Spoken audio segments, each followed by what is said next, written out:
Seid ihr auch grad auf der Suche nach paar Videos zum Glotzen? Ihr seid anspruchsvoll und findet den Rest hier zum Kotzen. Dann gebt euch Hellotrix AD, er ist der Beste, den es gibt. Er kommentiert es einfach so, dass die Scheiße hier jeder liebt. Angefangen hat es mit ein paar einfachen Commentaries, einfach mal was rausgedrückt, weil Leute meinten, geile Stimme, geiler Humor. Du bist das, was die Welt hier braucht. Richtig, so schlägst Leuten einfach mal die schlechte Laune aus. Hast es drauf, produzier bloß weiter und hör niemals auf. MW3, hart am Limit, damit kannst du richtig raus. Video, ja, da wächst dein Hype quasi stetig an. Doch du wirst bei sowas nicht mal nervös, ja du stehst ein Mann, dein geiler Dialekt ist mitunter das, was dich ausmacht. Deine Videos wie Crack einmal konsumiert und man braucht das. Ich glaub, dass niemand deine Videos hier toppen kann, weil du eben neben Kommentieren noch geil zocken kannst. Bringst Leute zum Lachen, das soll erstmal einer schaffen. Und wer da jetzt weiter hatet, kann die Wahrheit nicht verkraften. Du bist Hellotrix, ausnahmslos der Beste hier auf YouTube. Ich guck Hellotrix, pausenlos, weil's das ist, was mir gut tut. Du sprichst schwachen Leuten Mut zu, ja, du bringst echt geile Videos auf. Tagelang auf YouTube, weil ich tausendmal dein Video schau. Hellotrix, danke, du tust viel, dass wir dich feiern. Du machst dein Ding hier, ich tu's, doch jetzt sind wir mal an der Reihe. Ja, im Namen deiner Fans möchte ich dir hier einfach Danke sagen. Mach einfach so weiter, bist der Beste, Digga, alles klar. Ja, ich feier dich,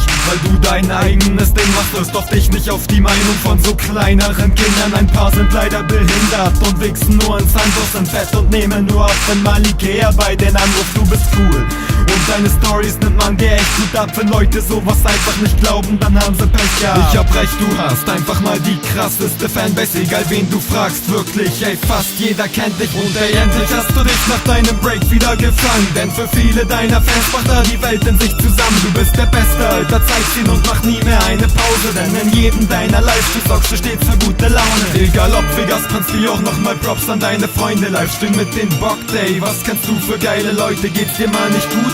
Und dir fehlt einfach die Hoffnung, nimm dein Penis in die Hand, denn dann ist alles in Ordnung. Du bist Hellotrix, ausnahmslos der Beste hier auf YouTube. Ich guck Hellotrix, pausenlos, weil's das ist, was mir gut tut. Du sprichst schwachen Leuten Mut zu, ja, du bringst echt geile Videos raus. Tagelang auf YouTube, weil ich tausendmal dein Video schau. Hellotrix, danke, du tust viel, dass wir dich feiern. Du machst dein Ding hier, ich tu's, doch jetzt sind wir mal an der Reihe. Ja, im Namen deiner Fans möchte ich dir hier einfach Danke sagen. Mach einfach so weiter, bist der Beste, Digga, alles klar. Du bist Hellotrix, ausnahmslos der Beste hier auf YouTube. Ich guck Hellotrix, pausenlos, weil's das ist, was mir gut tut. Du sprichst schwachen Leuten Mut zu, ja, du bringst echt geile Videos raus. Häng tagelang auf YouTube, weil ich tausendmal dein Videos schau.